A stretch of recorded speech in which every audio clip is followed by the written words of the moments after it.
LGR study के YouTube channel में आप सभी का स्वागत है। दोस्तों, आज के इस वीडियो में हम भूगोल के अति महत्वपूर्ण ऑब्जेक्टिव क्वेश्चन को देखने वाले हैं, जिसको आपके बोर्ड एग्जाम में पूछे जाने की 100% संभावना है। तो आप लोग इस वीडियो को अंत तक जरूर देखिएगा।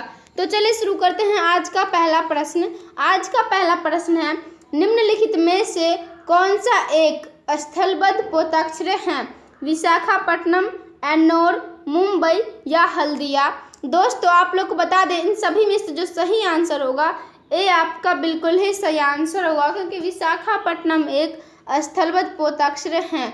अगले प्रश्न की ओर बढ़ते हैं और अगला 2 नंबर प्रश्न है, राष्ट्रीय जल मार्ग संख्या 1 किस नदी पर तथा किन 2 स्थानों के बीच पड़ता है?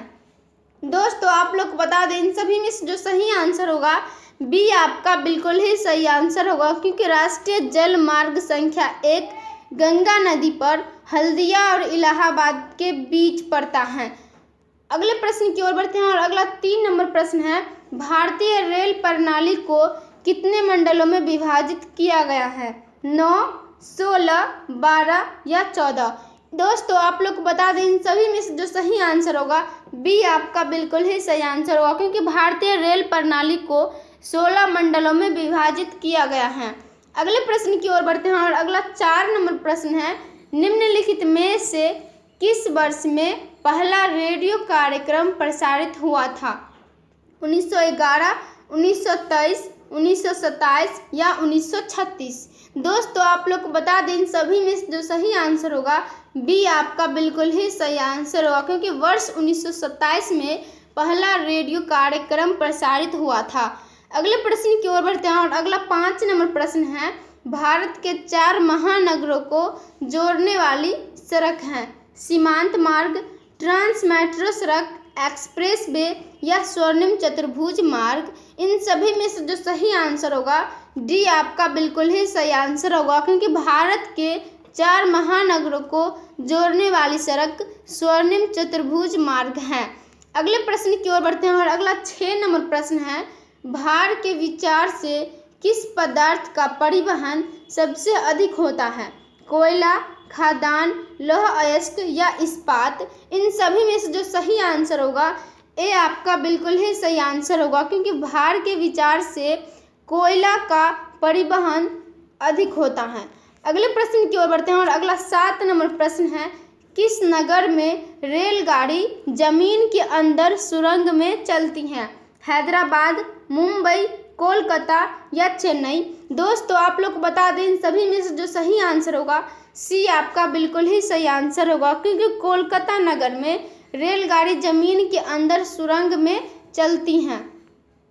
अगले प्रश्न की ओर बढ़ते हैं और अगला 8 नंबर प्रश्न है, निम्नलिखित राज्यों में से किस राज्य में सड़कों का घनत्व अधिक है? आंध्र प्रदेश, मध्य प्रदेश, केरल या उत्तर प्रदेश। दोस्तों, आप लोग को बता दें, इन सभी में से जो सही आंसर होगा सी आपका बिल्कुल ही सही आंसर होगा, क्योंकि केरल राज्य में सड़कों का घनत्व अधिक है। अगले प्रश्न की ओर बढ़ते हैं और अगला 9 नंबर प्रश्न है, भारतीय सड़कों के वर्गीकरण में राष्ट्रीय राजमार्ग, राज्य महामार्ग, जिला स्तर की सड़कों के अतिरिक्त चौथा वर्ग है?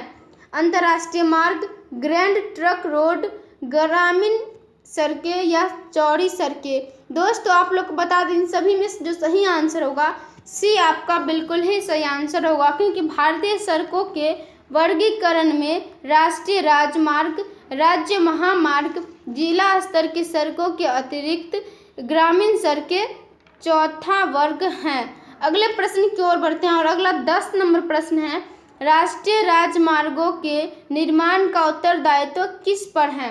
राज्य और केंद्रीय सरकार पर, राजपथ प्राधिकरण पर या संबंधित राज्य सरकार पर। दोस्तों, आप लोग को बता दें, इन सभी में जो सही आंसर होगा बी आपका बिल्कुल ही सही आंसर होगा, क्योंकि राष्ट्रीय राजमार्गों के निर्माण का उत्तरदायित्व केंद्र सरकार पर है।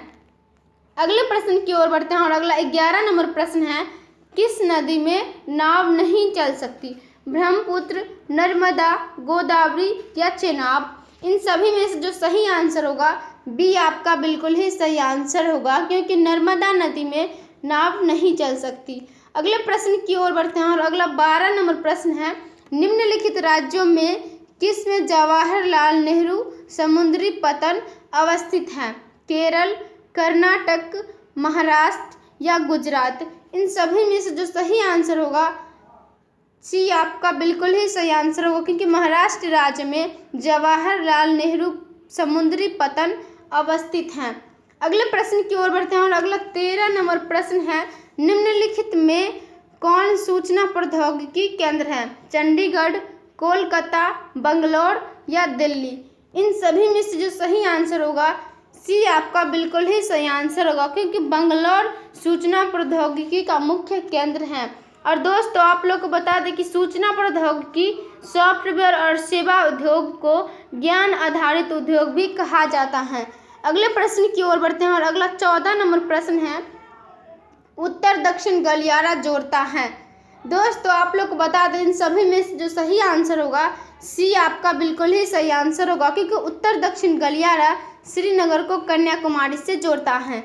अगले प्रश्न की ओर बढ़ते हैं और अगला 15 नंबर प्रश्न है, निम्नांकित में से कौन सा शहर ग्रांड ट्रंक सड़क पर स्थित नहीं है? इलाहाबाद, कोलकाता, दिल्ली या लखनऊ? इन सभी में से जो सही आंसर होगा डी आपका बिल्कुल ही सही आंसर होगा, क्योंकि लखनऊ शहर ग्रांड ट्रंक सड़क पर स्थित नहीं है। अगले प्रश्न की ओर बढ़ते हैं और अगला 16 नंबर प्रश्न है, निम्नलिखित में से कौन सा पतन पूर्वी तट पर स्थित है? कांडला, मुंबई, न्यू मंगलौर या चेन्नई? दोस्तों आप लोग को बता दें इन सभी में से जो सही आंसर होगा डी आपका बिल्कुल ही सही आंसर होगा, क्योंकि चेन्नई पतन पूर्वी तट पर स्थित नहीं है। अगले प्रश्न की ओर बढ़ते हैं और अगला 17 नंबर प्रश्न है, किस वर्ष भारत को इंटरनेट की सुविधा प्राप्त हुई थी? 2000, 1998, 1988 या 1978? इन सभी में से जो सही आंसर होगा सी आपका बिल्कुल ही सही आंसर होगा, क्योंकि वर्ष 1988 में भारत को इंटरनेट की सुविधा प्राप्त हुई थी। अगले प्रश्न की ओर बढ़ते हैं और अगला 18 नंबर प्रश्न है, एन्नोर पतन किस राज्य में स्थित है? तमिलनाडु, कर्नाटक, केरल या आंध्र प्रदेश? इन सभी में से जो सही आंसर होगा ए आपका बिल्कुल ही सही आंसर होगा, क्योंकि एन्नोर पतन तमिलनाडु राज्य में स्थित है। अगले प्रश्न की ओर बढ़ते हैं और अगला 19 नंबर प्रश्न है, राष्ट्रीय महामार्ग 2 हैं? दिल्ली अमृतसर, दिल्ली से कोलकाता, पटना से पूर्णिया या पटना से दरभंगा? दोस्तों आप लोग को बता दें इन सभी में से जो सही आंसर होगा बी आपका बिल्कुल ही सही आंसर होगा, क्योंकि राष्ट्रीय महामार्ग 2 दिल्ली से कोलकाता तक हैं। अगले प्रश्न की ओर बढ़ते हैं और अगला 20 नंबर प्रश्न है, दक्षिण रेल मंडल का मुख्यालय है? चेन्नई में, हुगली में, कोलकाता में या हाजीपुर में? इन सभी में से जो सही आंसर होगा ए आपका बिल्कुल ही सही आंसर होगा, क्योंकि दक्षिण रेल मंडल का मुख्यालय चेन्नई में है। अगले प्रश्न की ओर बढ़ते हैं और अगला 21 नंबर प्रश्न है, भारत में प्रमुख पतनों की संख्या है? 5, 12, 27 या 186? इन सभी में से जो सही आंसर होगा बी आपका बिल्कुल ही सही आंसर होगा, क्योंकि भारत में पतनों का संख्या 12 है। और दोस्तों आप लोग को बता दें कि पतन का अर्थ द्वार है। इस प्रकार एक पतन समुद्र तथा स्थल को आपस में जोड़ने वाली एक महत्वपूर्ण कड़ी है।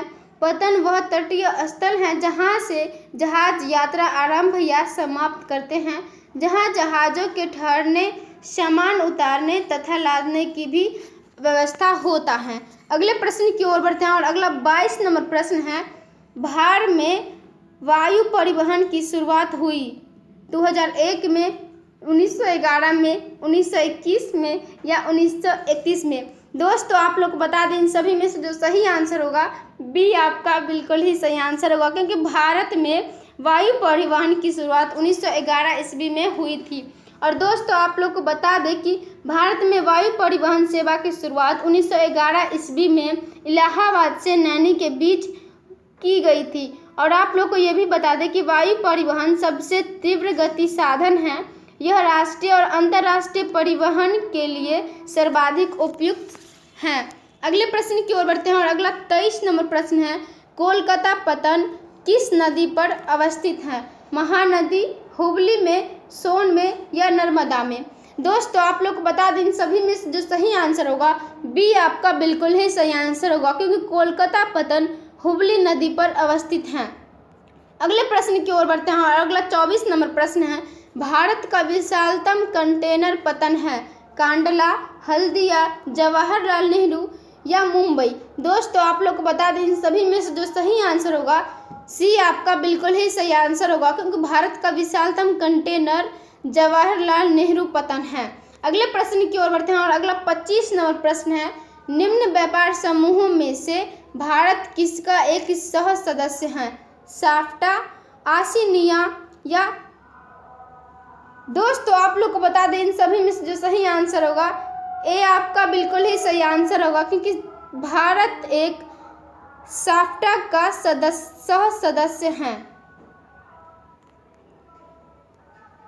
तो दोस्तों आज के लिए इतना ही रखते हैं। आज का वीडियो कैसा लगा कमेंट के माध्यम से ज़रूर बताइए, और जितने भी लोग LGR स्टडी ऐप डाउनलोड नहीं किए हैं तो ज़रूर डाउनलोड कर लीजिए, क्योंकि इस ऐप में आपको सभी विषय का VBI objective question, subjective question, quick revision notes, model paper, class note या ऑनलाइन टेस्ट की भी सुविधा है। तो मिलेंगे अगले वीडियो में, तब तक अपना ख्याल रखिए और LGR स्टडी देखते रहिए।